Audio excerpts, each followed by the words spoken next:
soir, comme chaque soir, entre 23h et 1h, l'antenne d'Europe 1 est à vous. Alors, si vous vous sentez un peu tourmenté, un peu perdu face à une situation difficile à démêler,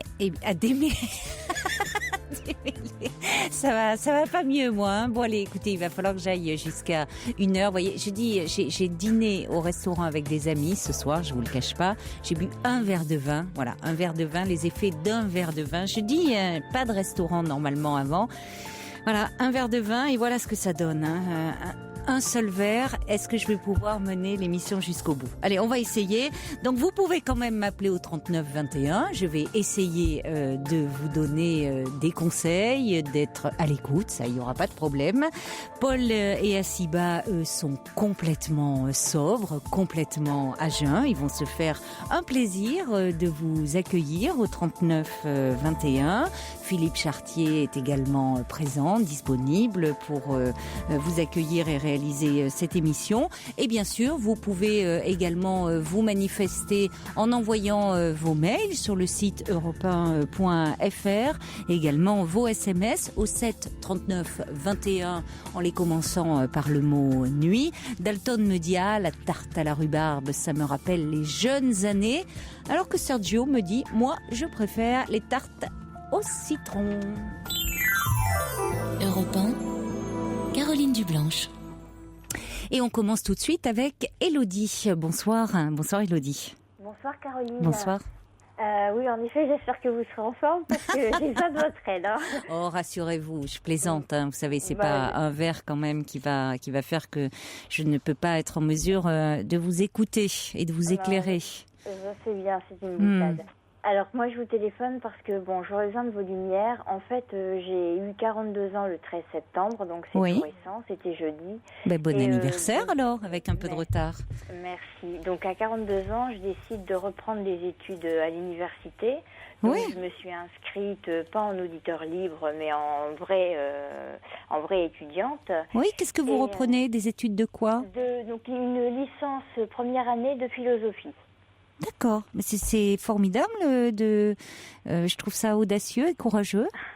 Oui, en fait, j'ai toujours été portée par les études et disons que mon passé m'en a un peu empêchée. Je suis tombée malade à l'âge de 16 ans. Je suis tombée en anorexie mentale. Oui. Et puis j'ai suivi donc un parcours hospitalier de longue durée. Puis j'ai fait de la boulimie, mais ça ne m'a pas empêché de travailler, etc. Mais disons qu'au niveau des études, j'ai eu mon baccalauréat sans être allée en cours, puisque hôpital, donc je l'ai eu à l'oral. Mais disons que j'ai eu mon baccalauréat lettres et langues. Et du coup, ce manque d'études me rattrape. Et à 42 ans, en plus, je viens de bonne école. Mon papa est historien et voilà, il fait lui-même des conférences, il écrit des livres. Oui. Donc voilà, je suis motivée, je suis vraiment motivée. Oui, puis vous choisissez pas n'importe quel cursus parce que la philosophie aide à vivre, je trouve. Oui, c'est vrai et je crois que ce choix, comme vous dites, n'est pas innocent. J'y comptais aussi trouver quelques réponses à mes problèmes personnels. Mais oui, ça apporte le fait même des réponses, puis même les questions. Souvent dans philosophie, les questions sont presque plus importantes que les réponses. Mais moi je trouve que la psychologie, la philosophie sont des sciences qui aident à vivre. Vraiment. Oui, tout à fait. Mais même vos émissions, les écouter, c'est pas de la philosophie, c'est pas de la science, mais c'est du vécu et franchement, ça aide beaucoup. Comme le disent certains autres auditeurs, c'est vrai qu'on se retrouve, on n'a pas forcément besoin d'appeler parce que les réponses, on les a en écoutant parfois votre émission, on tombe sur la bonne question qu'on se pose à ce moment-là et voilà. Et donc je reprends mes études. Première semaine qui commence le 10, donc la semaine dernière, c'est une semaine de préparation, intégration. Donc je suis motivée, mais c'est beaucoup d'administration, le côté administratif de l'université. Et puis en fait, je cumule du retard parce que donc j'ai des TOC qui sont apparus très récemment et en fait, ils sont énormissimes. Donc, si vous voulez, je n'arrive plus à gérer. Je me rends compte que je n'arrive pas à gérer l'université, mon quotidien Oui. et mes tocs. Parce qu'en fait, mes tocs, c'est prioritaire surtout. Donc, bon, là, je vous téléphone, je suis encore en habit. Voilà, je suis votre assistant me téléphonait, j'étais en train de nettoyer ma table. Pendant que je lui parle, je continue de nettoyer ma table. Voilà. Et donc, j'ai les mains en sang. J'ai les ongles qui sont tout abîmés parce que tout le temps dans les produits. Je sais que c'est complètement stupide. En plus, je suis loin d'être bête, donc je me rends compte. Mais bien sûr, oui. Si encore je me rendais pas compte, ça me ferait pas souffrir. Mais donc voilà. Donc quand j'essaye d'en enlever un, comme on me conseille de le faire, parce que je suis suivie, je culpabilise de pas avoir fait mon toc, et donc j'en fais 10 à la place. Je suis tellement fatiguée que ce que j'ai fait, je suis pas sûre de l'avoir bien fait, donc je le recommence. Oui. Et donc je peux pas étudier. À la rigueur, quand j'ai fini tous mes tocs, il est par exemple 4 heures du matin, et alors j'étudie de 4 heures à 7 heures, que commence ma journée, parce que je m'oblige à prendre mes petits déjeuners, vu que j'ai eu des problèmes alimentaires, je m'oblige d'avoir les repas à 7 heures, à midi, à 4 heures et à 19 heures. Comme un animal, quoi, vous savez, un peu réglé comme ça. Oui.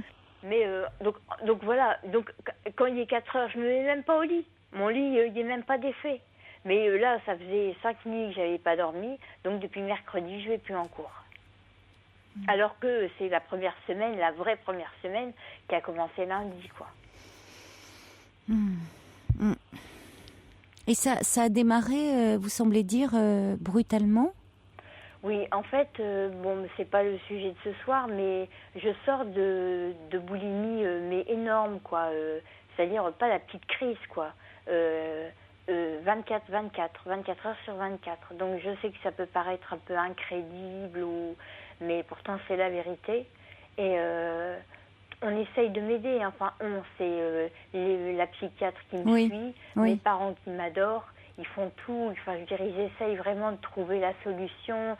J'ai pu aller dormir chez eux pour couper mon quotidien. Enfin, vraiment, sur ce coup-là, ils sont nickel, quoi. Souvent, on me dit, oh, c'est peut-être l'origine des parents. Non, enfin, peut-être oui, mais moi, j'y crois pas. Enfin, ils sont vraiment chouettes. Et donc, dès que j'ai arrêté, parce que la boulimie s'est arrêtée aussi sec que j'ai pris la décision de commencer l'université. Je me suis dit, Élodie, là, t'as plus le temps, c'est ou l'un ou l'autre. Donc, je ne pouvais pas manger et étudier. Donc, j'ai fait mon choix, puisque dans la vie, tout est choix. Donc, j'ai choisi l'université. Ok, la boulimie a complètement disparu. Et la minute que la boulimie est disparue, les tocs sont apparus. Et ils sont crescendo, quoi. Alors que la psy m'a donné un traitement, un nouveau traitement antidépresseur spécialisé dans les troubles du comportement compulsif. Et en fait, plus je prends ce médicament, enfin, ça n'a rien à voir. Il y a combien de temps que vous l'avez pris? Il y a 3 semaines. Et vous ne ressentez pas d'amélioration? Ah ben, c'est pire. Enfin, si vous voulez, je suis tellement consciente de ce que je fais que je crois que le médicament, pas qu'il peut pas marcher, mais... Si, parce que c'est vrai que c'est normalement, il faut attendre 15 jours, 3 semaines pour ressentir quand même les effets.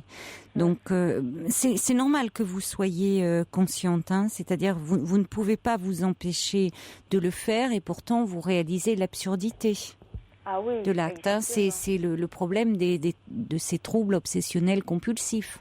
C'est-à-dire que vous réalisez complètement, mais vous ne pouvez pas vous empêcher de le faire. Alors, parce que en fait, ces comportements sont un moyen d'exprimer une souffrance que vous ne parvenez pas à dire avec des mots, parce que vous ne connaissez pas cette souffrance consciemment. Oui. Vous ne décidez pas de faire ça. Si vous voulez, c'est l'inconscient qui vous impose ça. Alors, ce qui est intéressant, c'est pourquoi ce lien avec la manie de la propreté, donc ce qui suppose, si vous voulez, pourquoi nettoyer frénétiquement tout ce qui tombe sous la main. Après tout, on peut vous prendre au mot. C'est-à-dire qu'il y a peut-être sûrement quelque chose à nettoyer, ou du moins le croyez-vous. Et que peut-être que ça se trouve pas dans votre maison, mais nettoyer dans votre histoire, après tout. Oui. Ou depuis que vous êtes arriver dans ce monde. Oui, vous avez raison. Vous voyez, enfin, dans notre langage, c'est là où la psychanalyse nous a apporté quand même des clés pour comprendre. On parle de souillure, de tâches, pour parler de faute morale.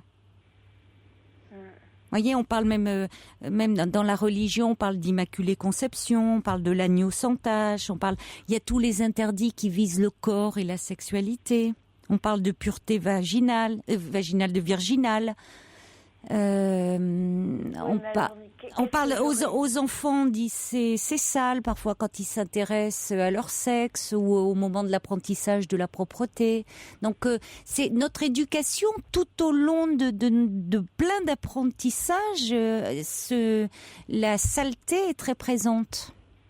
Donc il peut y avoir comme ça un moment, et quand vous m'avez dit vos parents sont très chouettes, et ça ne veut pas dire que vos parents ne sont pas très chouettes et que vous n'avez pas de très bons rapports avec eux. Mais il peut y avoir à un moment dans votre éducation des interdits, des choses qui ont pesé un peu plus lourdement et qui peuvent ressurgir. Et d'ailleurs, il y a quand même des choses portant sur le corps, puisque il y a ces crises de boulimie. Il y a une angoisse quand même qui a trait au corps.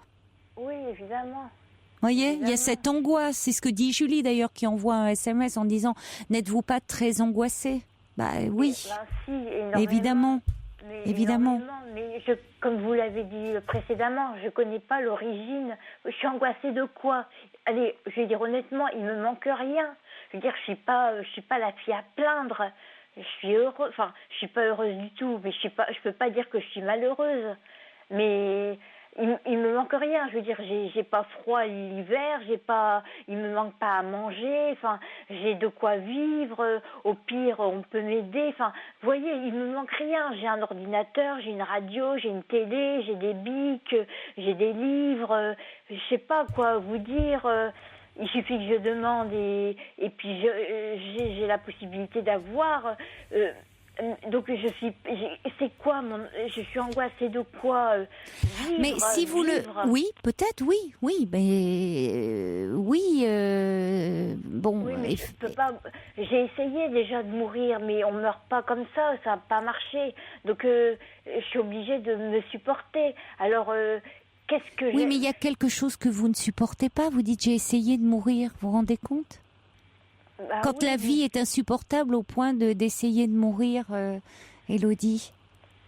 Oui. Vous voyez, enfin, au départ, vous nous présentez comme si, bon, ben voilà, apparemment, tout c'est pas si mal. Tout va plutôt assez bien, mais bon, j'ai des tocs, un épisode de boulimie. Oui, enfin, dites que quand même, vous avez essayé de vous supprimer. Quand on en arrive à avoir un désir que ça s'arrête, c'est aussi peut-être pas forcément que la vie s'arrête, mais que la souffrance s'arrête. C'est ça, parce que je suis pleine de couleurs. Oui, mais je n'en doute pas. Il n'y a que des couleurs. Oui. Bon, je m'appelle Élodie, tout le monde m'appelle Hello, du coup Hello Kitty. Enfin, vous voyez, il y a plein de petits trucs mignons, quoi. Et puis, je me trouve pas une fille méchante, enfin... Alors, oui, j'ai pas envie de me supprimer. Non, c'est pas envie de non, mourir, mais peut-être d'en finir avec la souffrance. Voilà. Oui, bon. Mais la souffrance, il faudrait pouvoir arriver... Quelle est-elle? Ben voilà, mais c'est la vraie question. Mais ça, si vous voulez... pour le moment, vous n'arrivez pas, et c'est pour ça que elle s'exprime sous forme de symptômes. Ouais. C'est que vous n'arrivez pas à mettre des mots, à la mettre en mots, à trouver quelle est la nature de cette souffrance. Donc, bon, si vous voulez, votre inconscient, il frappe à la porte de votre conscience de cette façon-là. Il se déguise en quelque sorte. Il y a des choses qui sont oubliées, qui viennent comme ça frapper à la porte de la conscience de cette façon-là, sous forme de symptômes. Alors un travail sur soi, un travail de type analytique permet de faire revenir à la surface, à la conscience, ces choses oubliées. Et donc ces symptômes disparaissent parce qu'ils n'ont plus besoin de se manifester sous forme de symptômes. Donc, vous me suggérez de continuer mes visites chez la psychiatre, forcément, de continuer le traitement, même si je n'ai pas l'impression pour l'instant qu'il y ait amélioration. Oui, oui. Et alors, par rapport à l'université, parce que là, j'ai déjà loupé, je commence à aller en arrière avec cette université. Je veux dire, c'est pas grave. C'est pas grave. Non, c'est pas grave. J'attends pas de diplôme. Non. Mais c'est pas grave. Vous avez loupé, comme vous dites, là des premiers cours, mais c'est un projet et c'est important. D'accord. C'est mieux que de, vous voyez, c'est quelque chose qui vous nourrit autrement que lors de ces crises de boulimie. Ou finalement qui vous plonge après dans un sentiment de culpabilité, ou quelque chose qui vous plonge finalement, qui alimente votre angoisse. Alors que là, vous avez fait la démarche de vous inscrire, ça va vous nourrir, remplir un manque, vous nourrir intellectuellement. Alors effectivement, là vous êtes angoissé parce que vous vous dites en raison de ces TOC, je n'arrive pas à aller à l'université. Il y a peut-être aussi quelque chose de compliqué dans le fait de aller reprendre des études, aller au contact des autres aussi. Donc ces TOC sont là un peu comme un moyen des machines, des défenses finalement. Qui font que vous restez. C'est aussi finalement des mécanismes de défense contre l'angoisse. Ah oui, oui, vous voyez bien clair en moi. Oui, il y a un peu de tout ce que vous dites, en effet. Donc c'est pas grave. Si vous voulez, il ne faut pas vous décourager pour autant. Comme vous dites, la visée n'est pas d'obtenir un diplôme, mais de retrouver une vie sociale. Voilà. Donc, et puis de retrouver une estime de moi. Oui. En dehors de cette boulimie, de ces troubles en fait, de ces hôpitaux que j'ai faits. Bien sûr. Voilà, d'avoir un autre statut que le statut entre guillemets pas de folle dingo, mais d'un peu dépressive, malade, personnalité complexe. Là non, qui es-tu, Élodie? Je suis étudiante. Vous voyez, c'est autre chose. Exactement. Oui. Pas pour me la péter, attention. Non, mais par rapport à moi-même. Ça vous sort par rapport aux effectivement, autres, mais bien sûr, ça vous donne. C'est un projet, et c'est important que vous ayez un projet, que vous sortiez simplement, qu'il n'y ait pas qu'on ne vous définisse pas, qu'on ne vous réduise pas, et que vous ne soyez pas réduite à vos symptômes. Oui, parce que vous ne pouvez pas vous réduire à vos symptômes. Les symptômes, c'est l'aspect visible de l'iceberg. Mais moi-même, je suis pas ça du tout. Je suis carrément l'opposé de ce que je montre. Oui, mais je pense que c'est un moment, c'est pas un hasard si c'est crescendo à un moment. Vous êtes à un moment de changement de votre vie et il redouble, vous êtes à un moment charnière, il redouble parce que il y a il y a cette mue et vous savez quand on change de peau, on est très vulnérable et très fragile. Vous êtes à nu là. Donc effectivement votre peau elle est complètement à vif, complètement irritée, vous redoutez ce saut dans l'inconnu. Et finalement, d'aller à l'université, ça va être faire des rencontres, aller vers les autres, sortir de chez vous. Alors, vous en avez à la fois envie, mais vous en avez aussi très peur. Oui, alors, exactement. Donc, vous êtes dans vos rituels qui, vous dites c'est pénible, mais qui vous rassurent. Oui, puisque c'est toujours les mêmes. Et oui, ça vous rassure aussi. Oui. Voilà. J'y trouve des repères, de faux repères, mais des repères. Oui. Enfin, cela, j'ai bien entendu et je vais y réfléchir à ce que vous me dites et peut-être m'obliger du coup, comme là lundi, à y aller. Tant pis, je laisse tout et puis parce que moi j'irai et peut-être moi je vais y aller. Donc il faut au contraire aller tout de suite au feu. Vous voyez ce que je veux dire? Ah oui. Pas laisser bien sûr. trop de distance. Donc déjà en ça vous m'avez aidé, parce que lundi j'irai. Demain c'est vendredi, donc je me donne encore un jour parce que j'ai même pas mis honnête mon emploi du temps. Enfin, vous voyez, des choses comme ça. Il va y avoir le week-end, hein, quand même. Hein.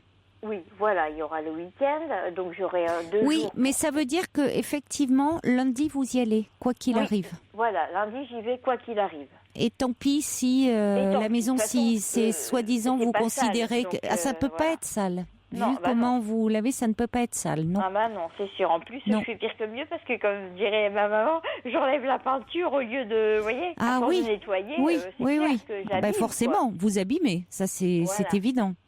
Enfin, cela dit, par rapport à l'université, pour les auditeurs, certains auditeurs qui se sentiraient en capacité d'études ou de...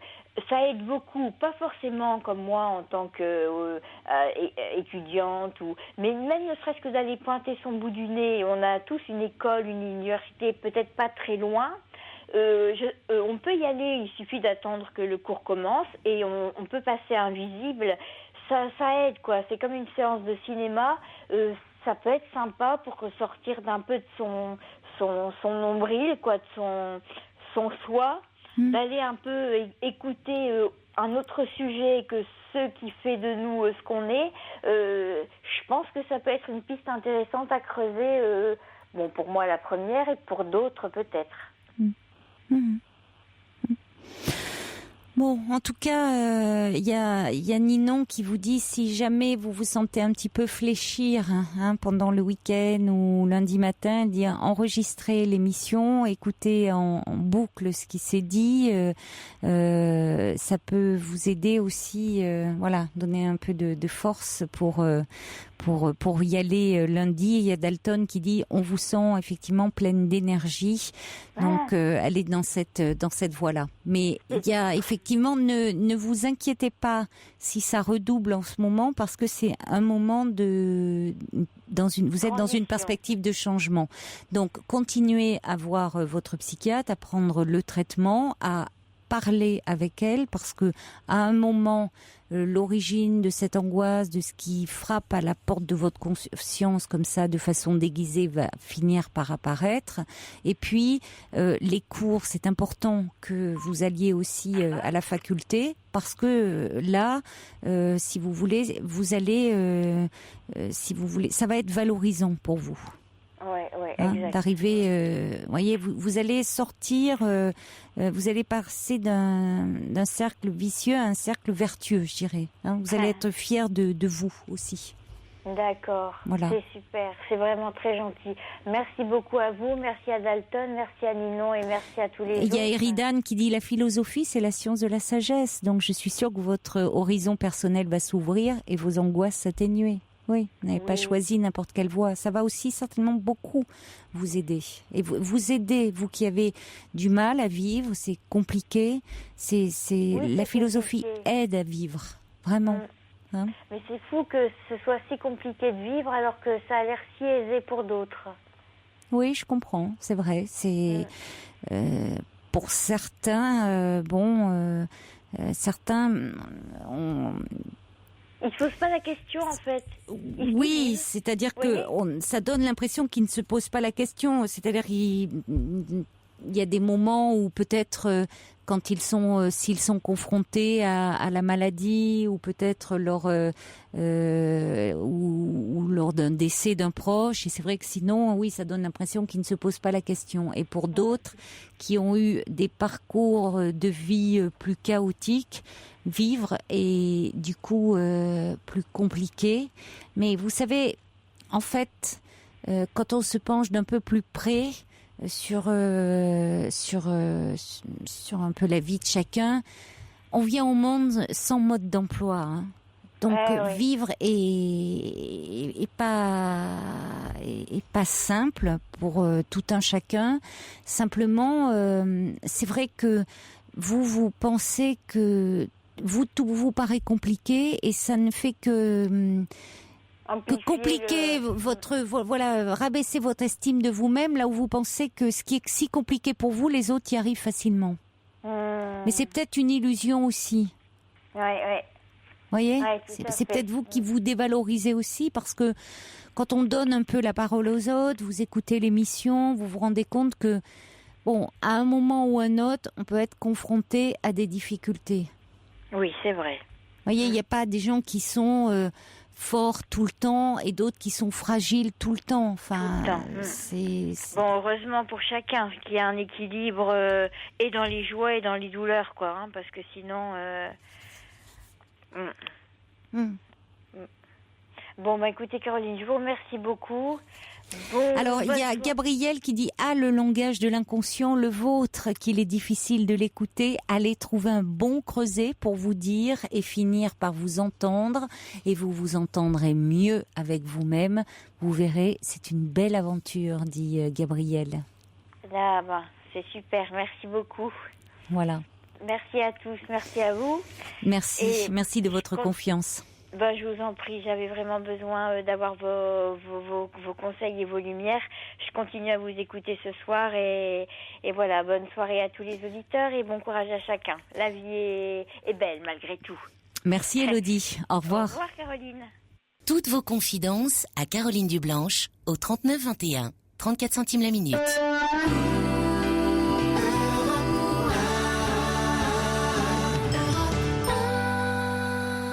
Brigitte nous envoie une petite réflexion suite au témoignage d'Élodie en disant « Certes, certains ont des vies plus fluides, plus aisées, mais traverser des épreuves est aussi l'occasion de gagner en maturité et en profondeur. » On a bien reçu également, Françoise, votre numéro pour Élodie et nous allons lui transmettre. Bonsoir Odette. Oh Caroline. Oui. Oui. C'est un soupir de soulagement. Ben, mais de toute façon, ça fait 11 ans que je vous écoute, oui, depuis que je suis veuve. Oui. Mais j'ai toujours envie de vous appeler, mais de toute façon, tout le monde va se moquer. Donc, Pourquoi ?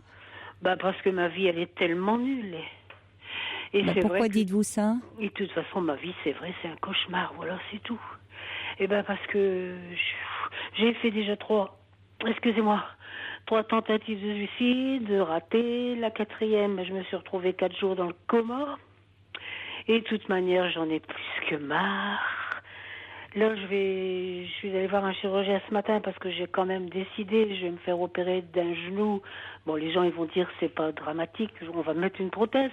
Mais je suis très malheureuse parce que de toute façon, je ne supporte plus cette solitude.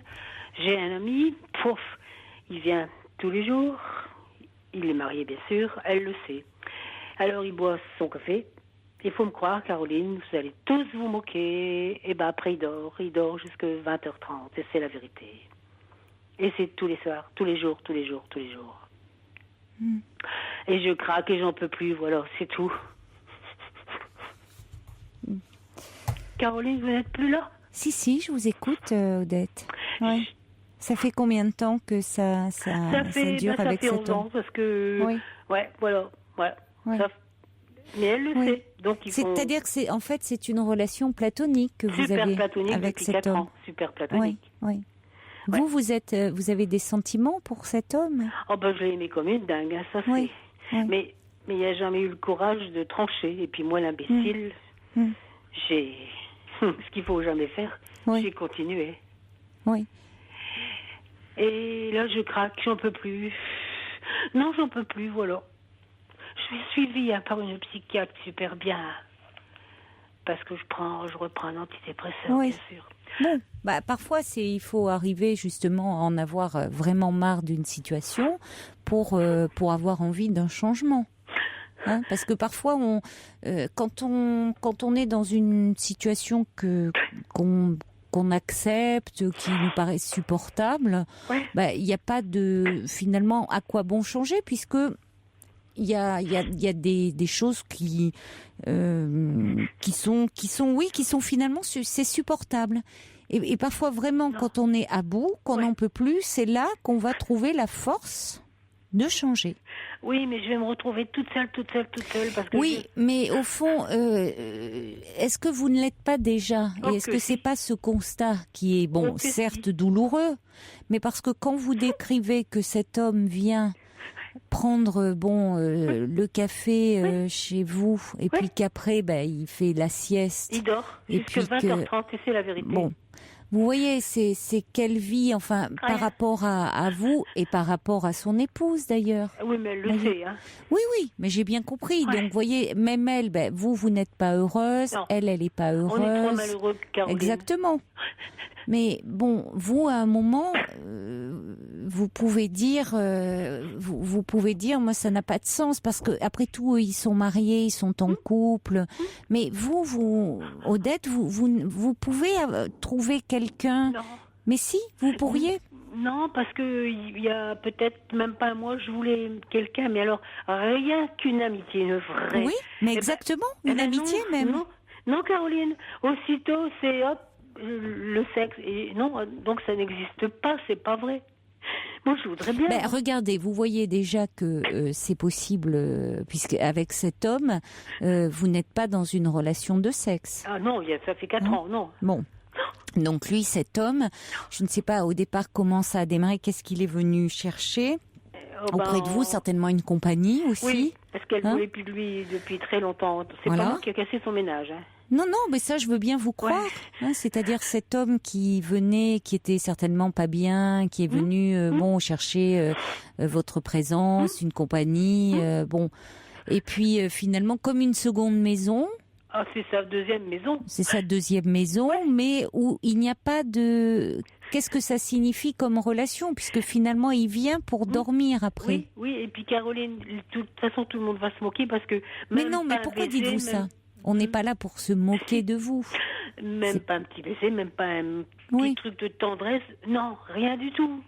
Je craque de toute façon. Oui, mais parce que, voyez, ça vous, cette relation, c'est bien que vous puissiez appeler, en parler, et bon, même si déjà vous en parlez avec votre psychiatre, ça vous dévalorise. Ah maintenant. Je me sens pleine de complexes, je me dégoûte. Oui, alors qu'il n'y a pas lieu. Si. Non, il n'y a pas lieu de vous dégoûter. Il n'y a aucune raison de vous dégoûter, je vois pas pourquoi. Si, parce que... Pourquoi? Parce que j'avais des amis, je faisais du bénévolat, là j'ai fait une grosse dépression, donc j'ai arrêté. J'ai été responsable de l'équipe, mes amis m'ont dit, mais remue-toi, c'est pas un cancer, une dépression, c'est rien du tout. Et comme j'ai toujours continué avec ce monsieur marié, mes amis, elles m'ont jamais invité, voilà, parce qu'on n'invite pas une veuve, voilà. J'ai un fils, vous n'êtes plus là? Oui. Caroline, s'il vous plaît, j'ai un fils qui habite dans 800 km. Ça fait, vous n'allez pas le croire, ça fait 30 ans qu'il me considère comme morte. Pourquoi continuer à vivre? Voilà. Oui, mais parce que là, actuellement, vous êtes en très très grande souffrance aussi. C'est-à-dire que là, vous faites un constat très sombre de votre vie, où vous avez le sentiment que personne, au fond, ne vous aime, que vous n'avez plus aucune valeur. Enfin, voyez, même c'est des mots très forts que vous utilisez. Oui, mais pourquoi? Voyez, là, ça veut dire que vous être très très déprimé. Là. Vous êtes très déprimé pour parler comme ça de vous. Et j'ai enfin décidé dans ma tête, ça fait 2 ans que je devais me faire opérer des genoux, il va me mettre une prothèse. J'ai rencontré le chirurgien super gentil. Et après, quand je serai 3 semaines en convalescence, parce que bien sûr je ne rentre pas chez moi, j'ai décidé d'aller où je devais aller en février, mais j'ai pas eu de courage, dans une maison de repos, une maison psychiatrique. Oui, mais ça c'est une bonne idée. Vous avez besoin de repos, je pense, sur tous les plans, et physique et moralement. Ça va vous faire du bien d'être un peu... déjà, vous n'aurez plus ce monsieur qui va venir comme ça, d'être un peu coupé de tout ce qui vous fait souffrir actuellement. Voyez, puis de pouvoir retrouver une bonne image de vous, que vous avez complètement perdu là. Oh là là. Oui, mais il y a pas de raison comme ça. Et puis qu'on vous trouve déjà un traitement qui... Il va bien mon traitement. Non, là vous souffrez trop. Il y a quelque chose qui n'est pas... visiblement, vous n'avez pas un traitement qui vous permet d'aller mieux, parce que vous souffrez vraiment beaucoup. Et c'est pas possible de rester avec une telle souffrance morale. Vous avez un traitement d'antidépresseur, là? Oui, allégé le soir, puis je prends dans la journée. Je sais pas si je peux dire le nom, non. Hein. Non, vous pouvez pas donner on peut pas, parce qu'on peut pas faire vous savez, de publicité pour les médicaments à l'antenne. Mais parce que est-ce que vous avez des crises de larmes comme ça la journée? Sans arrêt. Je vais chez le coiffeur, mais de toute façon, elle me connaît, j'éclate. Même au volant de ma voiture, alors que j'adore conduire. Et vous prenez un traitement d'antidépresseur depuis combien de temps? Oh là là, là je le prenais régulièrement depuis février parce que c'était très mal. Mais là j'en avais tellement marre, je vais l'avouer, ça fait 8 jours que j'ai arrêté. Ah oui, mais... Voilà. D'accord. Et alors, quand vous le preniez, vous aviez ces crises de larmes? Non, j'étais mieux. Mais j'en ai marre quand même, de toute façon. Oui, d'accord. Mais là, c'est depuis que vous avez arrêté que vous avez ces crises de larmes? Oui, mais alors, vous savez qu'un traitement, il ne s'arrête pas du jour au lendemain. Non, je sais bien. C'est pour ça que vous n'êtes pas bien aussi comme ça. Hein, parce que ça, vous êtes dans un... Là, ça crée une rechute. Vous voyez, il ne faut pas l'arrêter comme ça. Hein. On l'arrête déjà, un traitement, on l'arrête. On en prend un jour sur 2, puis après un demi. Enfin, vous voyez, parce que là, ça vous met dans une très très grande souffrance. Donc il faut rappeler votre médecin. Ah oui, il faut l'appeler ou il faut, même si il vous en reste un... Oui, j'ai repris à partir de ce matin. Il faut reprendre là. Hein. Il faut reprendre parce que c'est pour ça que vous replongez là. Hein. Mais Caroline, donc j'ai 2 petits-enfants que je connais pas, voilà, je les ai en photo, c'est tout, parce que notre fils, il me les a bien voulu me donner. Mais moi, je voudrais rencontrer quelqu'un, mais rien pour une amitié. Mais ça n'existe pas, Caroline. Vous voudriez rencontrer, vous parlez d'un homme ou de... Oui. Ou bien même une oui, c'est ça, parce que j'ai l'impression que de l'amitié vous ferait chaud au cœur. Vous avez besoin... Je suis gentille, mais j'aurais plus confiance aussi, j'ai peur. Oui, mais moi je crois qu'actuellement vous avez besoin de, c'est ça, ce qui serait important, c'est d'être entouré et d'avoir effectivement une relation d'amitié, d'avoir alors. Il n'y en a pas, de toute façon. C'est-à-dire que, alors, ça se met pas en place comme ça. Vous savez, il faut ça se construit. Ça, bon, et puis comme vous n'êtes pas bien en ce moment, effectivement, vous êtes sur la défensive. Vous avez peur. Hein, vous avez peur. Donc, les gens le sentent aussi. Vous vous protégez. Mais justement, là, vous allez reprendre votre traitement, prendre un rendez-vous avec votre psychiatre. Là, moi, ce que je vous conseille. Bien, c'est une dame. Bon, alors, prendre un rendez-vous avec votre psychiatre, lui dire, parce qu'elle vous connaît, elle va pas, elle va rien dire. Hein, elle sait très bien que par moment, que vous en avez eu marre, que vous avez arrêté d'un coup. Donc, elle va vous conseiller sur la méthode à suivre. Peut-être vous rajouter un peu des anxiolytiques s'il y a lieu. J'en prends, Caroline. D'accord. Puisque je prends un quart. Bon. Et puis, quand vous allez vous sentir un petit peu mieux, à ce moment-là, vous pouvez, en fonction peut-être de vos centres d'intérêt ou en allant voir, je ne sais pas, à la mairie, est-ce que vous habitez dans... C'est un village? C'est un village. Mais là, j'ai abandonné... Bon, j'étais responsable de l'équipe. Ça faisait 6 ans que j'étais responsable. Et puis, ça faisait 22 ans que je faisais du bénévolat, là. Et puis, les copines, alors là, elles m'ont lâché en février. Donc, bien sûr, je suis pas en cas de retourner. Par contre, j'ai envie, si je m'en sors, de m'inscrire pour refaire du bénévolat ailleurs, mais au reste du cœur. Parce que il faut que je m'occupe des gens. Oui, c'est une bonne idée parce que ça va vous faire du bien de vous occuper des autres. Je pense que là, puisque vous vous sentez actuellement, vous ne vous aimez pas, vous vous sentez inutile. C'est la donc vérité. je pense que non, c'est pas la vérité. C'est-à-dire que là, vous avez une image complètement déformée de vous-même. Ce n'est pas la vérité. Hein. Vous ne vous voyez. Oui, mais j'entends. Mais voyez, dire que vous vous dégoûtez, ça montre que vous êtes en train de replonger dans la dépression. Mais ça veut pas dire. Je pense que vous avez arrêté brutalement le traitement. Donc ça crée une rechute. Ce qui ne veut pas dire que ça va durer. Vous voyez, il faut que vous repreniez ce traitement. Oui. Donc, en reprenant le traitement, on va faire remonter ce taux un taux d'hormones dans le sang, et vous allez voir que vous allez vous sentir mieux, très vite. Et puis j'ai horriblement peur. Enfin, ça c'est ridicule aussi. Le 18 octobre, je me fais opérer du genou. Donc vous êtes angoissée. Ah ouais, j'ai horriblement peur. Oui. Je suis nulle. Mais non, c'est normal d'être angoissé. Ces personnes aiment aller à l'hôpital et avoir une anesthésie. Mais bon, vous savez, maintenant, les chirurgiens qui font ce type d'intervention, ils ne font généralement que ce type d'intervention. Ils sont très compétents. Donc ça, il n'y a pas de raison, ça se passera bien. Mais bon, donc je pense, une fois que vous allez aller voir votre psychiatre, elle va vous redire comment reprendre bien votre traitement. Vous l'avez déjà repris ce matin, vous allez le reprendre. Vous l'avez repris ce soir. Bon, les antidépresseurs, ça se prend plutôt le matin. Ah bon? Ah oui. Ah d'accord. Oui, les antidépresseurs, pour stimuler l'humeur, c'est plutôt le matin. Ouais, bon, d'accord. Enfin, si vous avez des anxiolytiques, ça peut être le soir, mais les antidépresseurs, c'est plutôt le matin. Eh ben, je vais reprendre demain matin. Oui. Ouais, d'accord. Bon. Appelez votre psychiatre, mais en général, c'est plutôt le matin qu'on prend les antidépresseurs. Mais vous lui téléphonerez.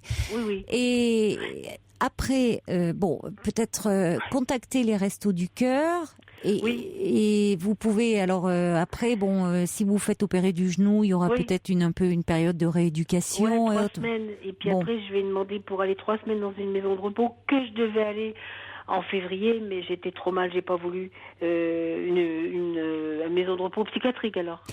Oui, mais ça vous fera du bien. C'est-à-dire qu'il faut pas avoir peur, du terme psychiatrique. C'est-à-dire que dans ces maisons de repos, il y a des personnes qui ont des dépressions et qui ont besoin de se couper de ce qui les fait souffrir, de se reposer. C'est-à-dire psychiquement, c'est-à-dire d'être vraiment coupé de leur environnement habituel, de la dépression. On est dans un état de fatigue terrible. La dépression, c'est une perte de l'élan vital.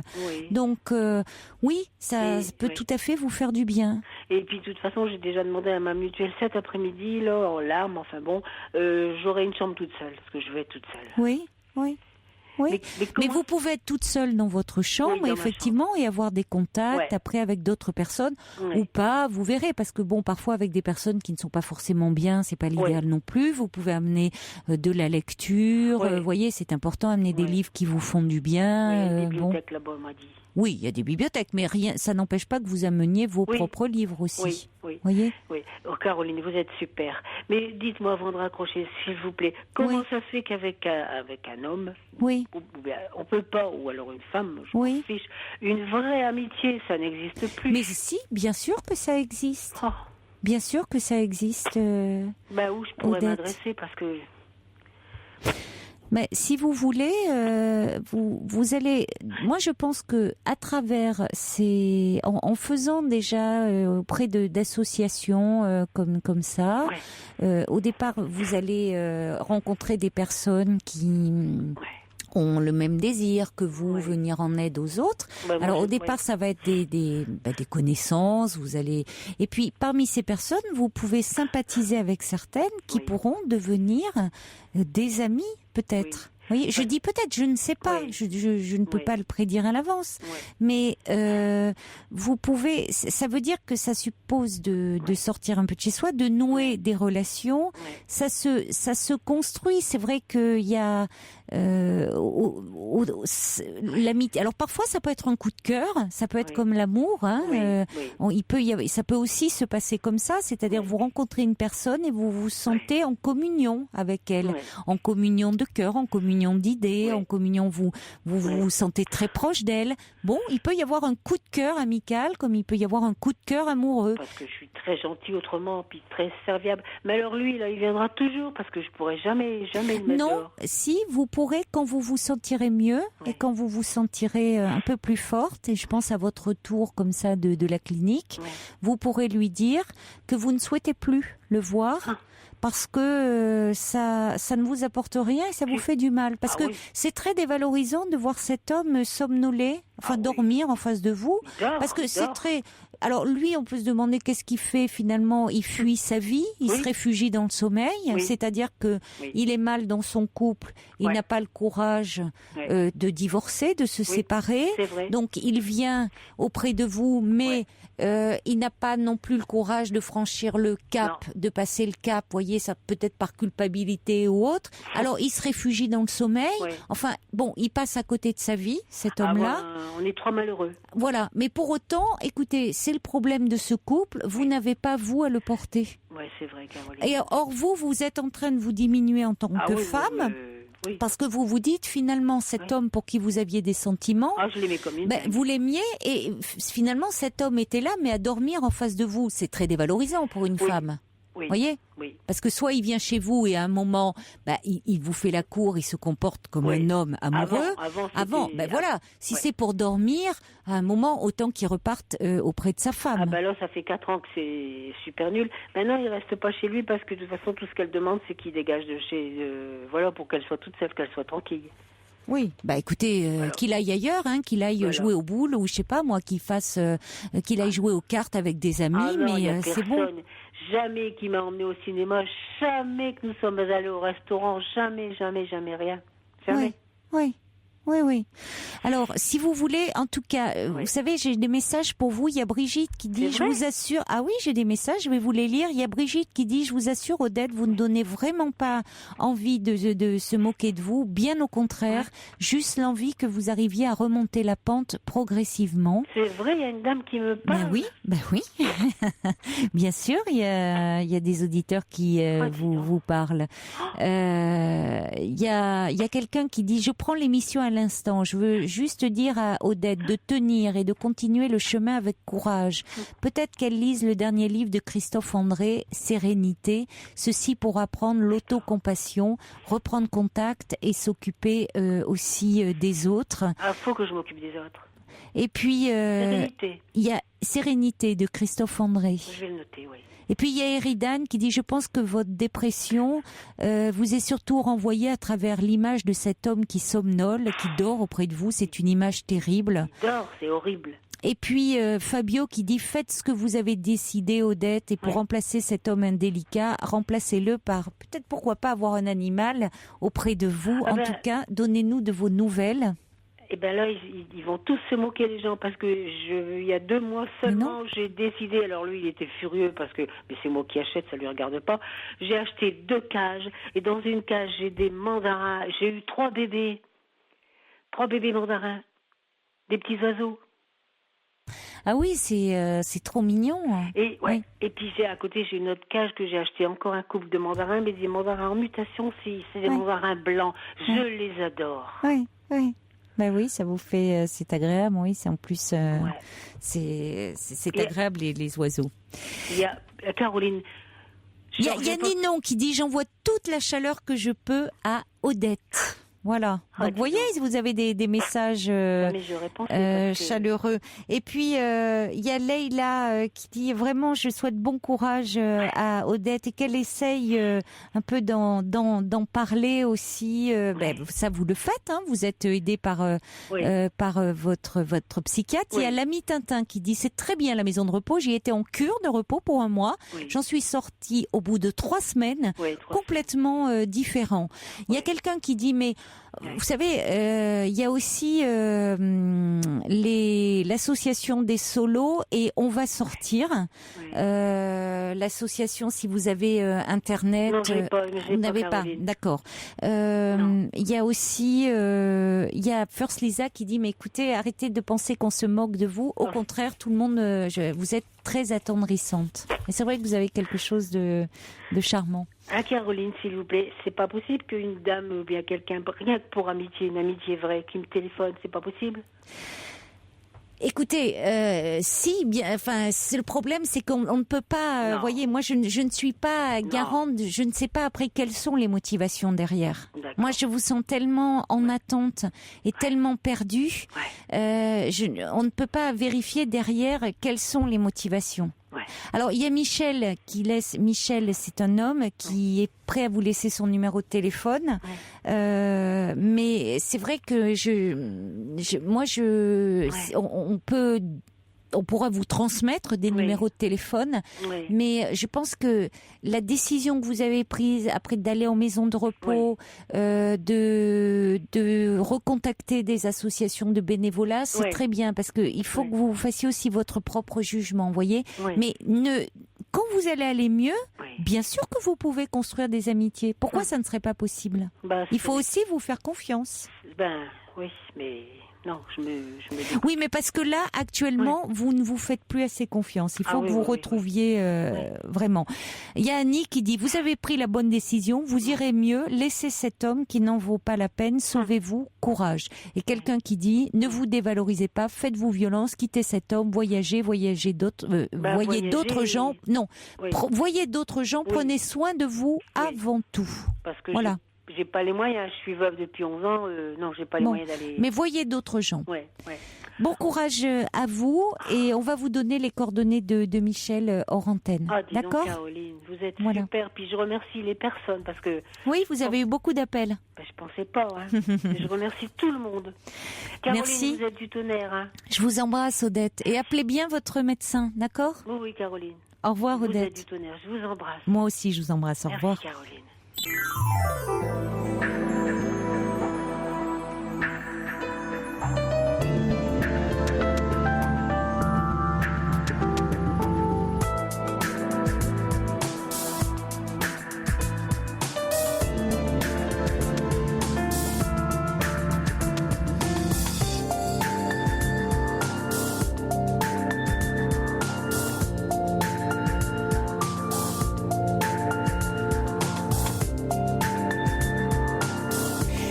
Deuxième heure de votre libre antenne, toujours en direct sur Europe 1. Vous pouvez continuer à appeler le 39 21 jusqu'à 1h. Vous pouvez aussi vous manifester par SMS au 7 39 21 en commençant vos messages par le mot nuit. À tes souhaits, Fifi. Il fait un petit peu frais, c'est vrai, en régie ce soir. Et vous pouvez également envoyer vos mails sur le site europe1.fr. Alors, des messages qui arrivent encore par SMS pour Odette au 7 39 21. Cathy qui dit qu'Odette se rassure. Ils sont nombreux, les hommes qui ont une aptitude au sommeil. Cathy qui dit vraiment toute ma sympathie. Eh oui, souvent c'est ça, c'est le repos du guerrier, mais là il y avait même pas le bonheur qui précédait. Donc c'est là où c'était particulièrement frustrant. Il y a l'ami Tintin qui dit, vous savez, vous traversez une période de dépression, donc à ce moment-là, quand on est un peu triste, bon, c'est difficile de se faire des amis, on attire moins les gens, mais vous allez voir, quand vous allez retrouver le sourire, les gens vont se rapprocher de vous. Et puis, on a transmis, Marie, votre numéro de téléphone. Il y a Eridan qui dit, je vais peut-être vous choquer, Caroline, mais je pense que le bonheur, le vrai, il faut le chercher au fond de soi et ne pas dépendre des autres. Non, je suis d'accord avec vous. Il y a également quelqu'un qui me dit, je suis seule avec 4 enfants. Comme Odette, j'ai été trahie et déçue. Aucune amitié aussi. J'ai 42 ans. J'aime beaucoup discuter. Alors vous pouvez lui laisser mon numéro, mais vous avez oublié de nous le donner. Donc à ce moment-là, envoyez-nous un petit message avec votre numéro de téléphone et nous transmettrons. Quelqu'un dit, pour les retraités à petit budget, le dispositif ANCV Senior propose des séjours 1 semaine, pension complète, excursion, animation comprise à 180 € si non imposable, sur ancvsenior.com, si cela peut aider Odette. Allez, on va accueillir Julie. Bonsoir Julie. Oui, bonsoir Caroline. Bonsoir. Je ne vous cache pas que je suis stressée le fait de passer à l'antenne.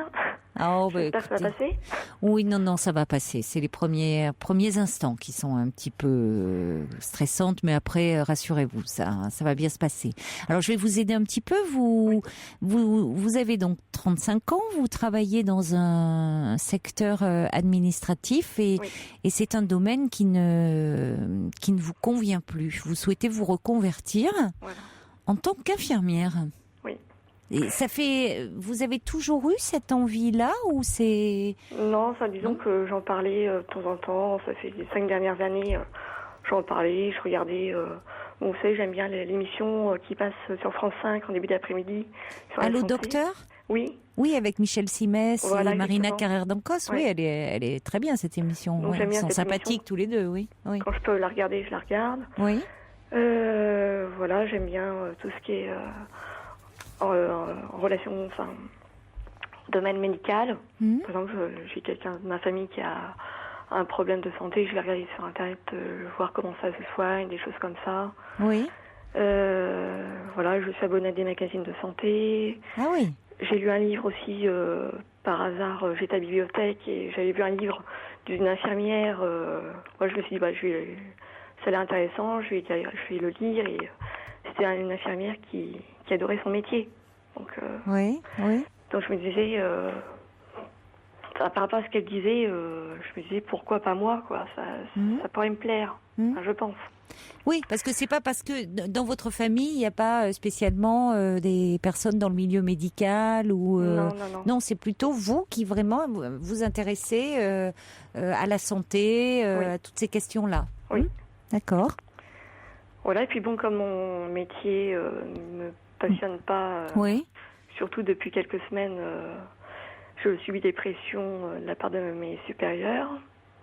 Oui, donc ça augmente aussi le fait de vouloir changer. Je comprends, oui. Vous vous êtes renseigné alors Alors, excusez-moi, j'ai regardé un petit peu sur Internet, donc pour le bac, donc ça je l'ai, j'ai un niveau bac plus 3. Oui. En fait, je voudrais avoir des témoignages d'infirmières ou d'élèves infirmières pour savoir comment ça se passe, si le concours d'entrée est compliqué à avoir. Je sais que c'est 3 ans d'études. Le hic, c'est que j'ai un crédit maison et le fait de revenir étudiante, ça me fait un peu peur puisque quand on est étudiant, on ne peut pas payer on a moins de ressources. Mais vous pouvez pas avoir ça peut pas être pris sur un congé. Formation, il peut pas y avoir. Vous pouvez pas vous renseigner sur des aides comme ça dans le cadre d'une reconversion. Mais auprès de qui, je ne sais pas. Je suis un peu paumée. Justement en demandant à l'école d'infirmière. Ils ont le cas de figure Ah oui. Oui, on a déjà eu ce débat dans l'émission. Mais alors ça, je peux pas vous dire la date parce qu'en plus c'était avant l'été, mais je peux pas vous dire précisément la date d'auditrices comme ça qui voulaient se reconvertir et être infirmière, et on avait eu des réactions comme ça d'infirmières. Il y en avait aussi qui voulaient, il y avait eu 2 cas de figure, infirmière et aide-soignante. Et en plus, on en cherche des infirmières actuellement. Oui, c'est ce que je veux dire. Oui. Le concours. Oui.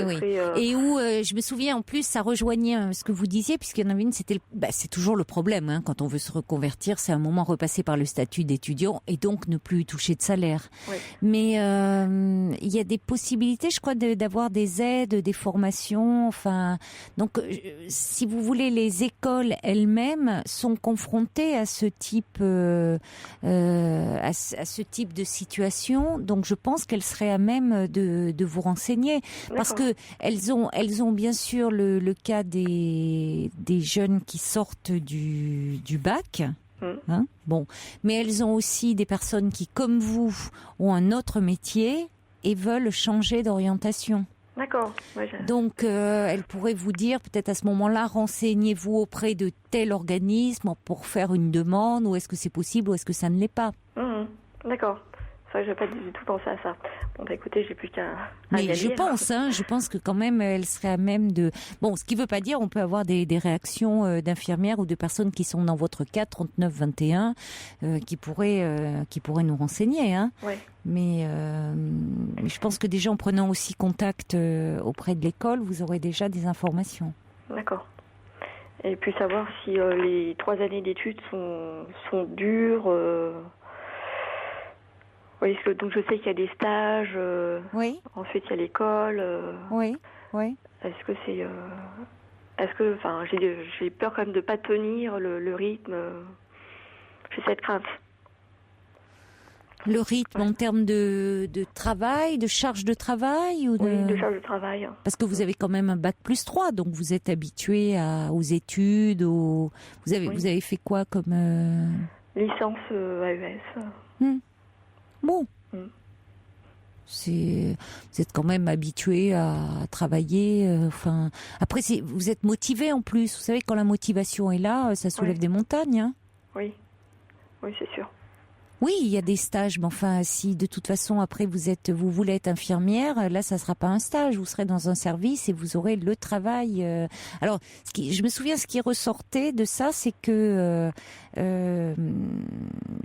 vous êtes jeune, vous avez 35 ans, mais beaucoup d'infirmières disaient que c'était physique comme travail, qu'on oubliait cette dimension-là parfois, que les personnes n'y pensaient pas, toujours que c'était physique, qu'il fallait porter les patients. Qu'il y avait souvent beaucoup de problèmes au niveau du dos, notamment, parce que il y avait cet aspect, évidemment, il y avait le côté humain, il y avait le côté soin, mais le corps est aussi, le mental, mais le corps était mis à rude épreuve. Oui, ça je le savais. Oui. En même temps, là, dans mon travail actuel, c'est pas physique, mais c'est moral. C'est pression morale, je crois qu'il y a rien de pire. Oui. J'arrive plus à avancer, donc. Non, et puis je me dis que métier d'infirmière, c'est un beau métier, quoi. C'est quelque chose de concret au moins. On aide les personnes. C'est une filière qui recrute. Il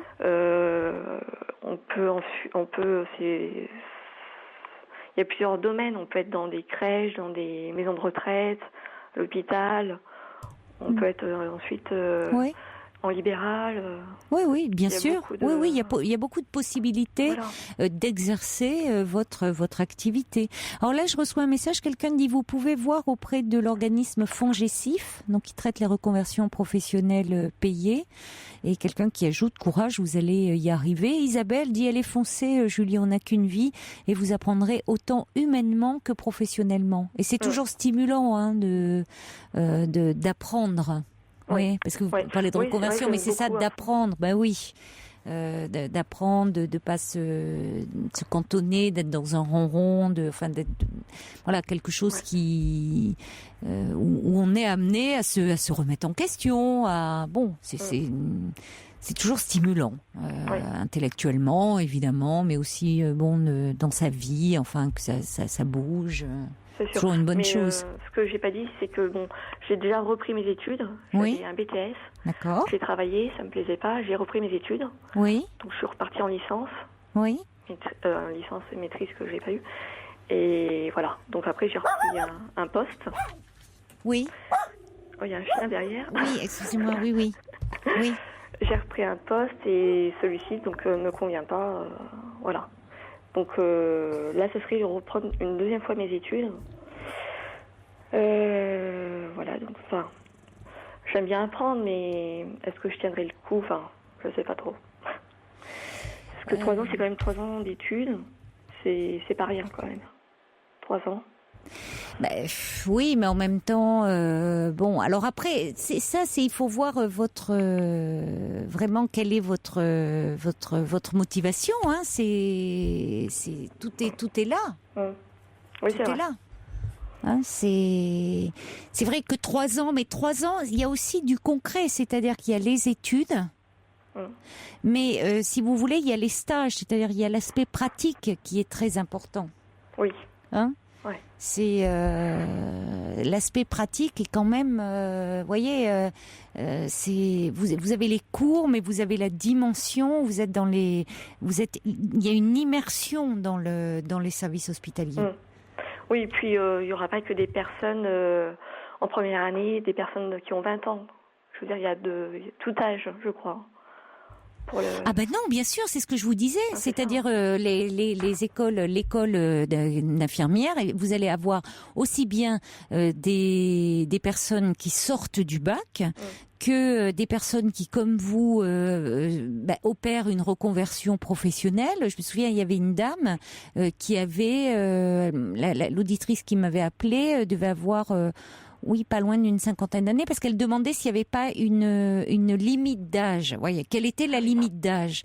Et c'est là où des infirmières qui étaient en activité disaient, la limite d'âge, enfin, le problème, c'est quand même l'aspect très physique du métier.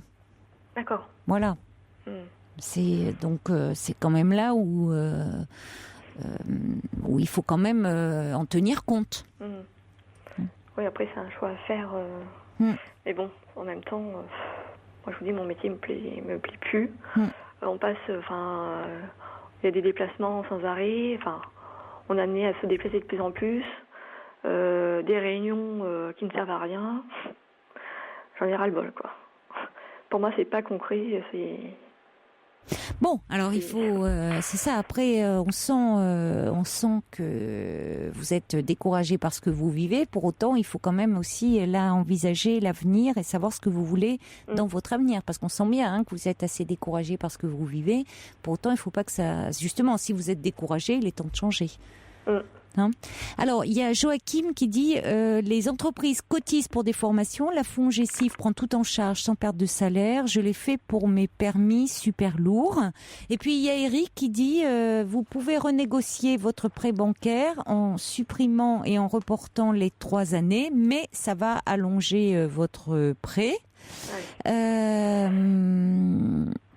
Et puis il y a quelqu'un qui dit oui, les études d'infirmière sont difficiles. Quelqu'un dit je suis un peu découragée. Voilà. Bon, mais enfin après tout ça c'est subjectif aussi. Oui, il y a Léonie qui dit vous pouvez bénéficier d'un congé de formation individuelle qui permet un maintien de votre salaire actuel. C'est un droit. Bon courage à vous. Mais le congé de formation est sur une année, j'imagine, pas sur 3 ans. Je peux pas vous dire ça. Ça, je ne sais pas du tout vous dire. Il y a Juju qui dit renseignez-vous auprès de votre conseil régional ou de Pôle emploi. Vous pouvez avoir des aides financières ou des formations. Voilà. D'accord. Donc déjà auprès de l'école d'infirmière qui peut peut-être vous donner.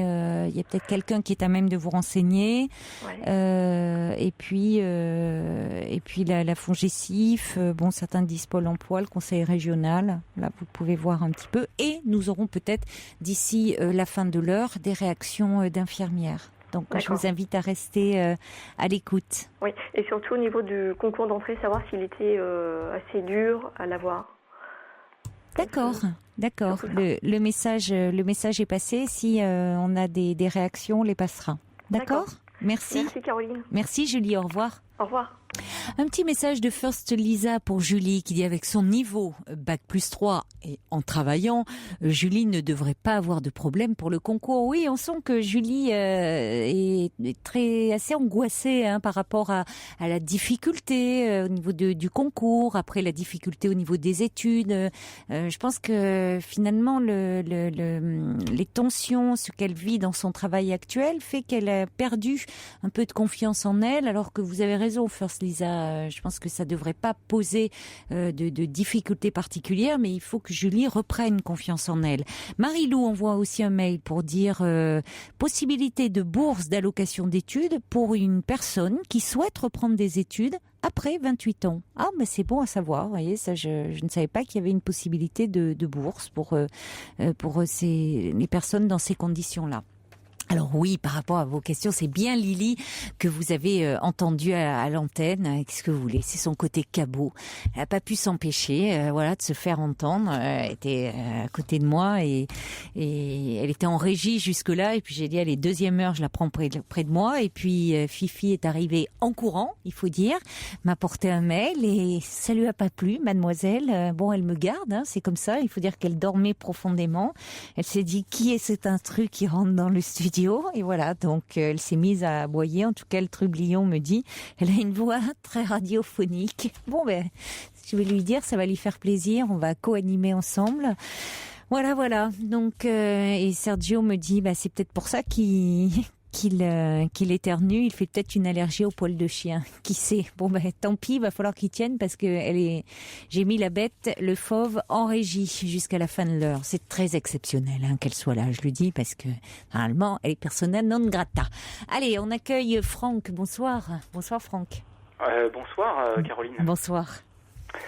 J'avoue que, comme beaucoup d'auditeurs, l'émotion me submerge un peu et je pensais avoir les idées claires et bon, voilà, donc ça va être ce que ça va être. Non, ne vous inquiétez pas. Oui.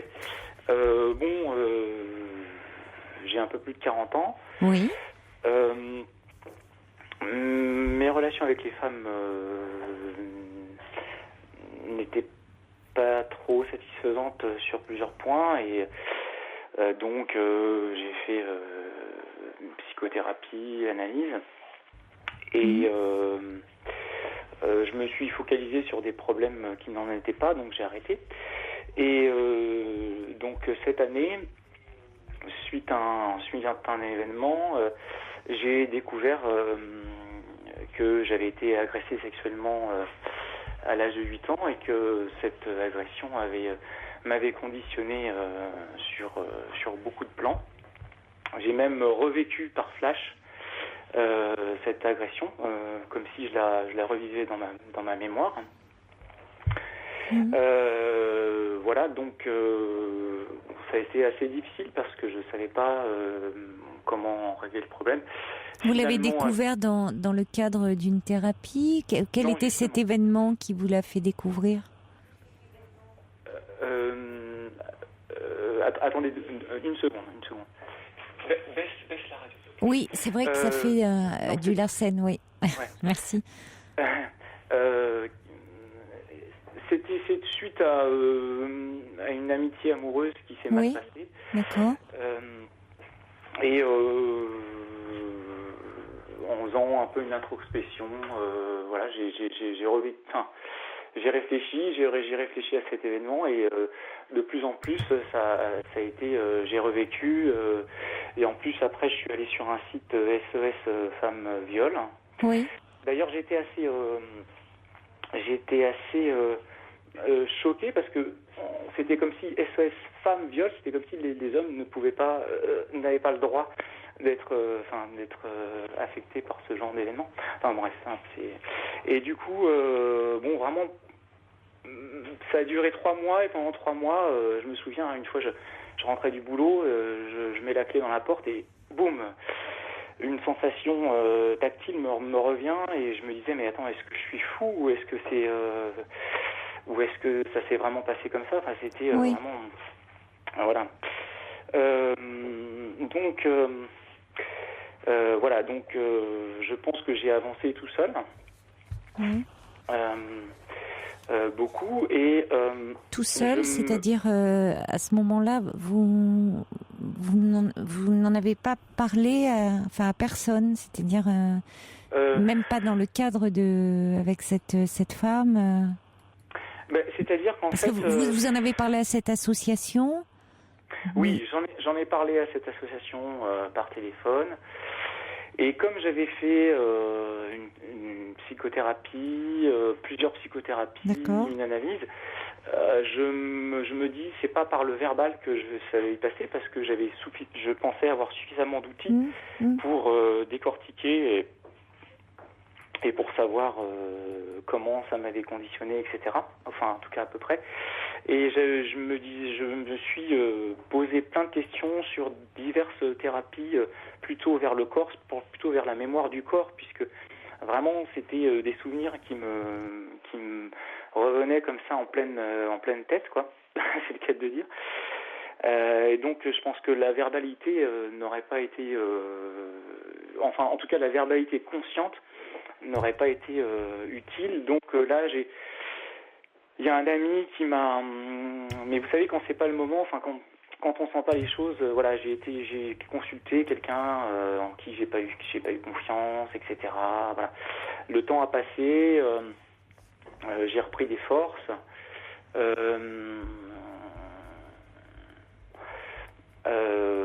Voilà.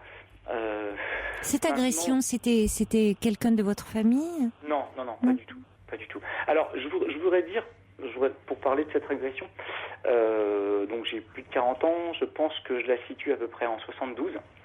Et ce qui est incroyable, c'est que il a suffi, vous voyez, comme la mémoire cellulaire, enfin, comme on se souvient de tout, c'est que il a suffi que je regarde à cette époque une image de la pochette de Woodstock, que je vois des corps à demi, des jeunes à demi dénudés qui se tiennent dans les bras, etc.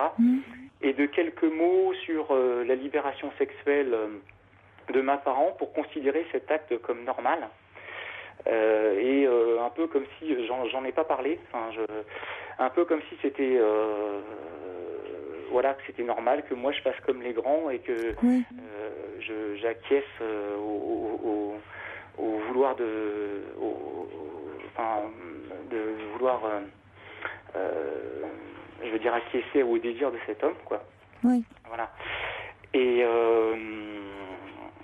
donc voilà, jusqu'à presque pendant les psychothérapies, j'en ai parlé, je disais à mon thérapeute, ça m'a rien fait, quoi. Ça m'a rien fait. En réalité, bon, évidemment, là, cette année, au bout de 38 ans après, à peu près, je me suis dit, d'accord. Là, Franck, tu voilà. Oui, vous avez mesuré tant d'années après à quel point les conséquences que cela a eu. Mais bien plus tard, c'est ça, c'est revenu. Même au point de vue social, au point de vue de la socialisation, au point de vue des relations avec les autres, vraiment, voilà, il y a plein de choses qui. Et là, chaque individu réagit, oui, différemment. Oui, différemment. Mais là, ça s'est manifesté dans le cas où vous étiez dans une intimité amoureuse avec une femme? Non. Non. Non, c'était plutôt affective. Dans une intimité affective. Il y a quelque chose qui vous a blessé? Oui. Oui. Dans ses propos, dans son attitude? C'est-à-dire qu'il y a eu... c'était quelque chose... Oui, c'est-à-dire qu'il y a eu... En général, elle a coupé court... oui. Alors, en fait, ce qui se passe bien souvent avec les femmes, c'est qu'au début, c'est plutôt les femmes qui s'intéressent à moi de manière assez prononcée. Et puis, je pense qu'après toute l'analyse que j'ai faite de cet événement et de moi-même, j'ai besoin de temps pour m'assurer qu'elle, en tant qu'être humain, elle me considère comme quelqu'un de gentil, de pas méchant, parce que ce qui est problématique, c'est dans l'acte sexuel, comment considérer que avec son pénis on peut faire du bien, alors que soi-même on a avec cette partie du corps on a reçu du non-plaisir, enfin, vous voyez ce que je veux dire. Oui, c'est-à-dire ne pas être à votre tour un agresseur. Exactement. Oui, exactement. Oui, c'est toute la problématique, vous avez raison. Voilà. Oui. Donc, si vous voulez, quand, moi j'ai besoin, c'était très attentiste avant de concrétiser des relations amoureuses et de passer à l'acte, quoi. Oui. De m'assurer qu'elle m'estimait en tant qu'être humain. Oui. Avant d'être sûre et qu'elle me désirait vraiment, avant d'avoir cette posture-là à mon tour, si vous voulez. Oui, parce que vous avez raison, dans l'acte même de pénétration, il y a quelque chose qui est le fait même de pénétrer qui peut être perçu comme agressif. Oui. Hein, l'acte de pénétrer, c'est pas anodin. Oui. Dans la sexualité. Bon. Alors, donc vous aviez besoin qu'il y ait un cadre affectif, qu'il y ait un cadre qu'il y ait un cadre rassurant, qu'il y ait quelque chose, une relation qui soit installée, que vous soyez reconnu, que vous ne soyez pas identifié à cet homme qui vous avait agressé enfant. Voilà. Tout à fait. Oui.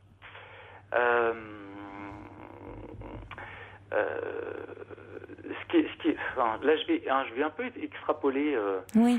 Je vais un peu globaliser mon propos. Et je trouve que, bizarrement, il y a 20 ans, je trouve que les femmes étaient plus compréhensifs. Et alors, je vais peut-être dire n'importe quoi, mais...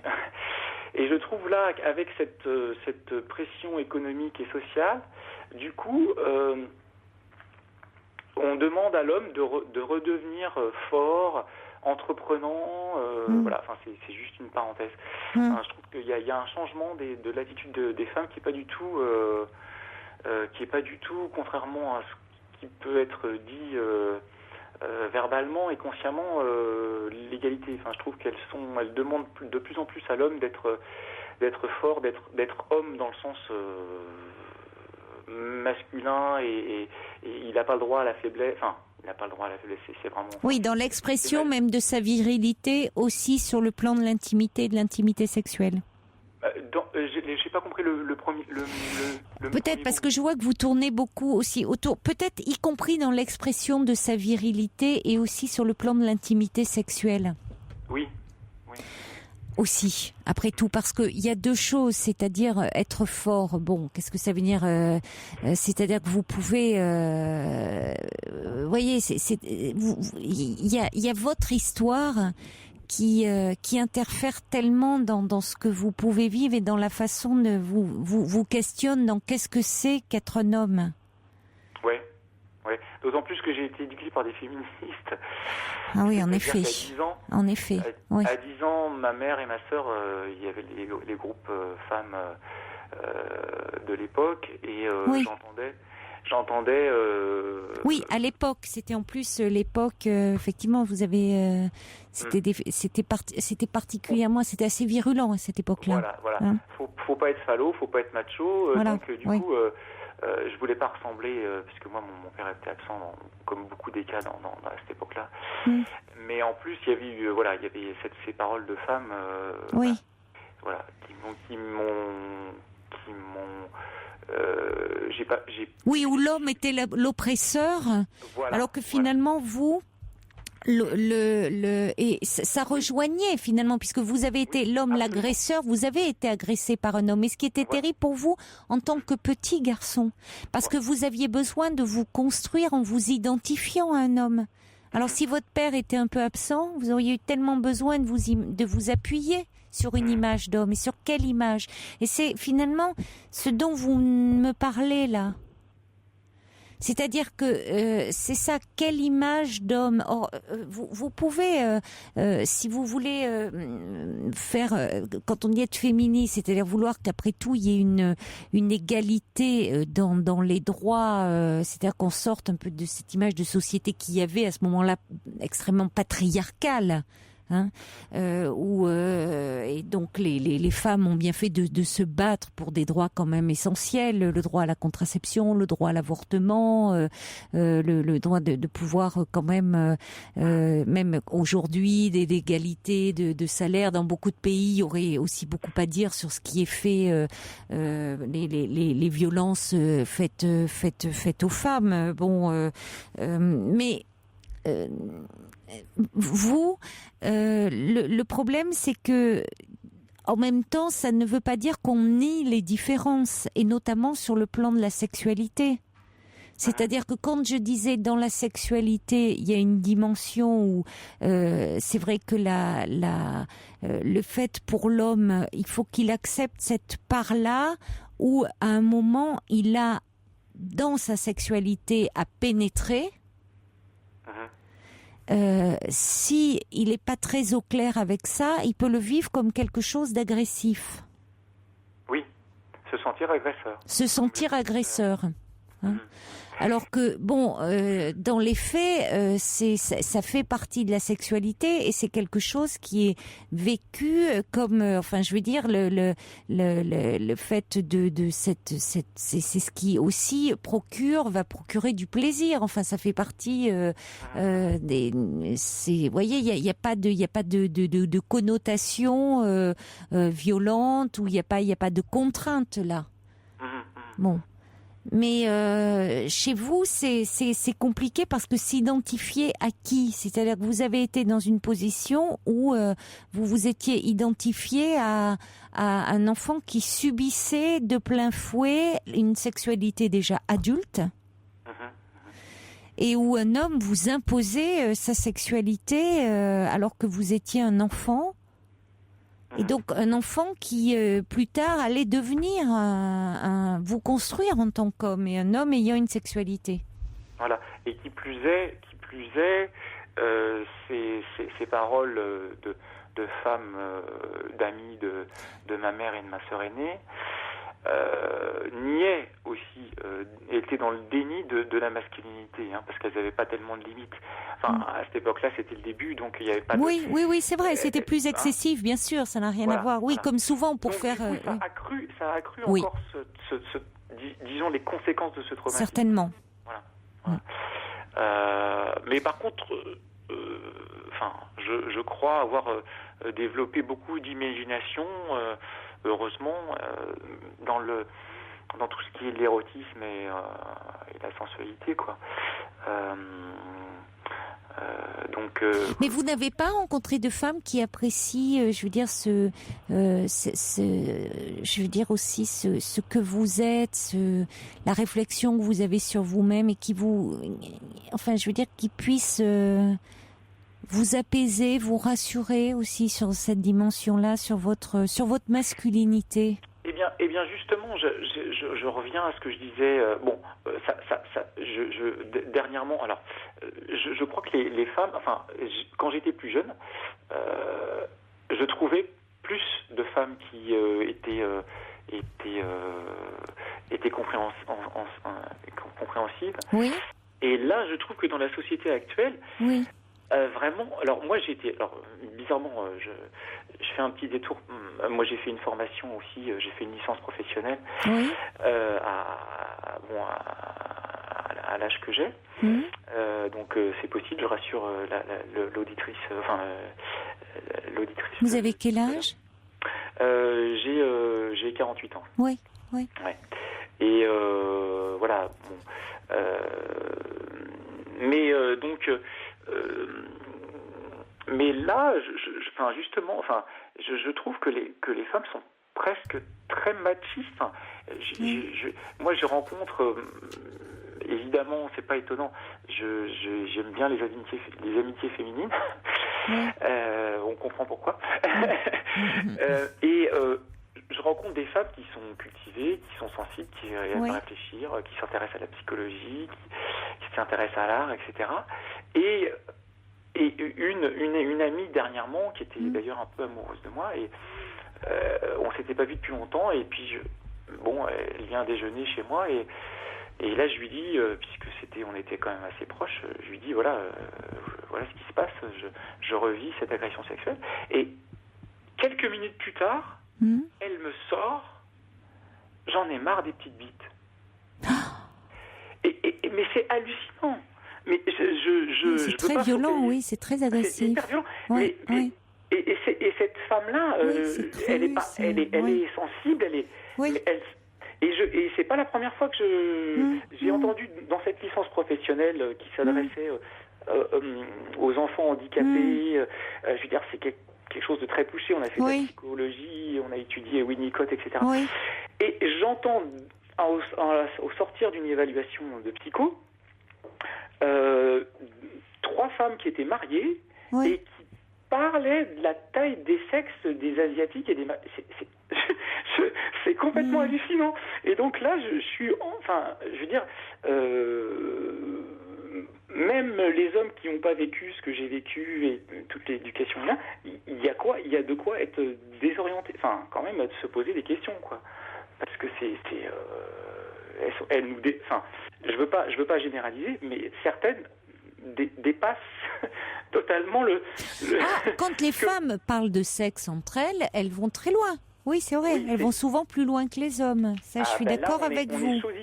On est sosifié complètement. Mais pour autant, c'est sur un mode tripotage comme le font les hommes. Voilà, ça veut pas dire, voyez, il faut pas forcément les prendre au sérieux. Alors de la part de votre amie, peut-être qu'elle a été finalement, elle s'est sentie démunie, même si c'est extrêmement maladroit et très brutal, ce qu'elle vous a dit. Ça ne vous concernait pas vous.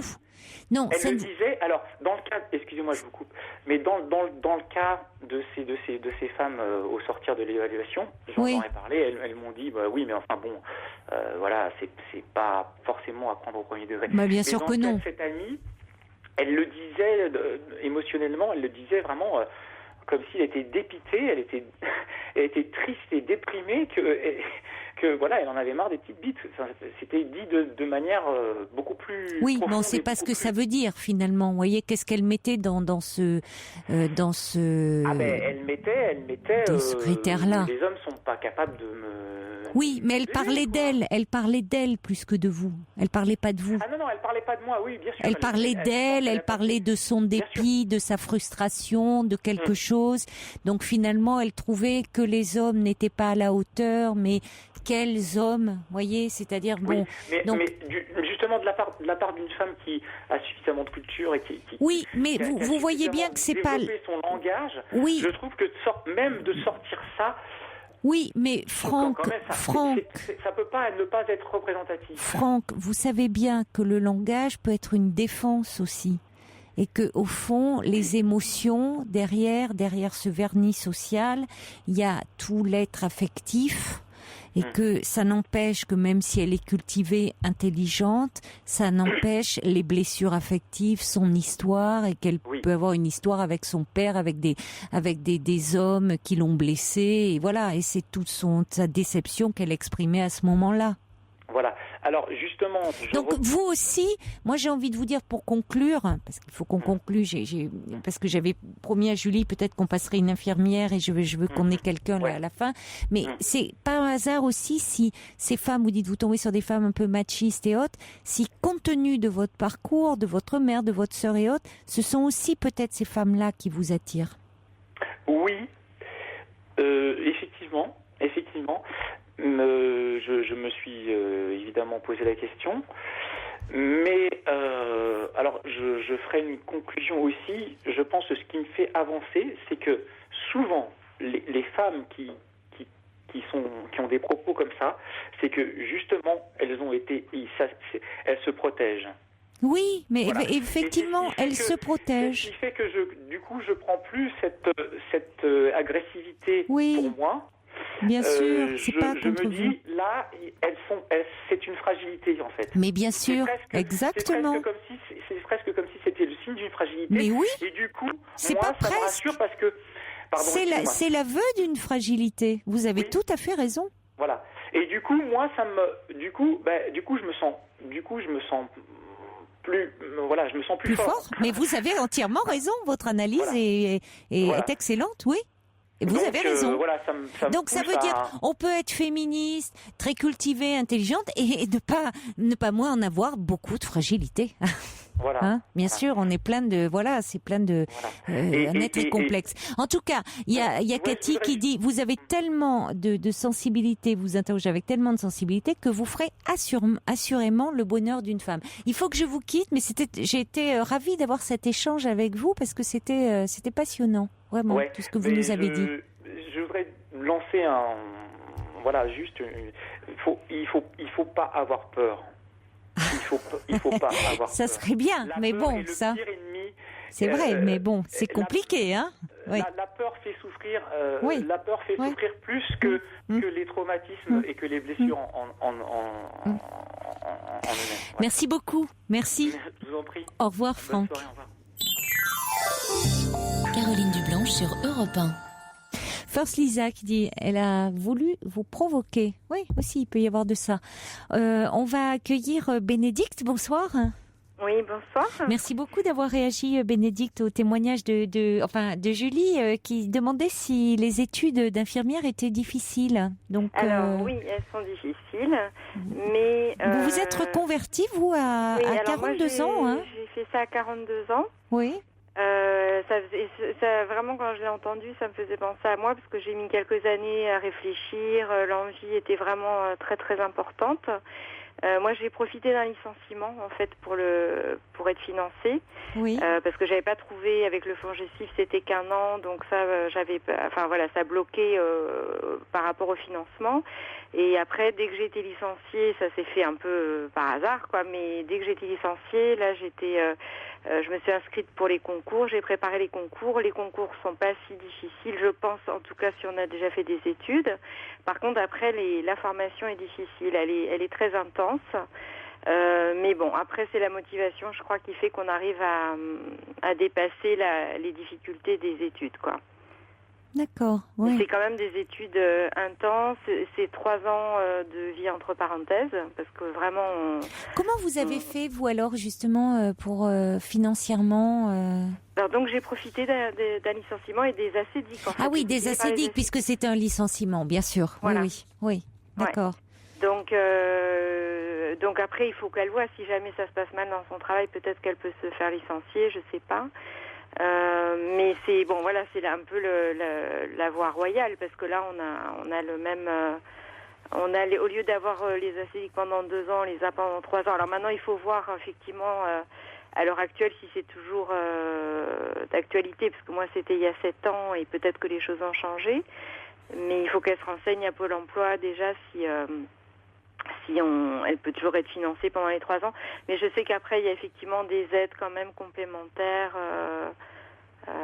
Mais bon, voilà, l'idéal, c'est effectivement d'être licenciée et de rebondir à ce moment-là, en fait. D'accord. Et vous êtes heureuse maintenant dans ce que vous faites? Je suis très contente. Après, c'est un métier fatigant. Il y a des contraintes, on travaille le week-end, les jours fériés, etc. Mais bon, moi, je suis très très contente d'avoir fait ce changement et ça répond vraiment à ce que j'en attendais, quoi. C'était humainement, c'est très enrichissant, intellectuellement, c'est passionnant. Enfin, voilà, je suis très contente d'avoir fait ce changement. Je regrette pas du tout.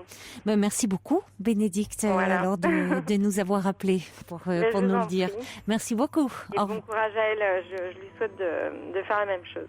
Merci. Bonne nuit à vous. Au revoir. Au revoir. Au revoir, Bénédicte. Alors, il y a Laurence de Picardie qui dit je ne travaillais pas, j'ai malgré tout repris des études de droit à 42 ans. J'ai aussi des charges. Quant à la réussite, je pense qu'elle ne tient qu'à la motivation de chacun. Bon courage à Julie. Il y a Hervé Pierre qui dit Julie travaille depuis au moins 2 ans dans son entreprise. Elle peut bénéficier d'un congé formation de 3 ans, rémunéré à 80% de son salaire net. Si elle veut de l'aide, nous sommes disposés à le faire dans le cadre de nos dispositifs d'aide à la reconversion professionnelle. Elle peut nous contacter, Association Handicap Espoir, qui est située à Brest. Très belle nuit à vous, faites de jolis rêves et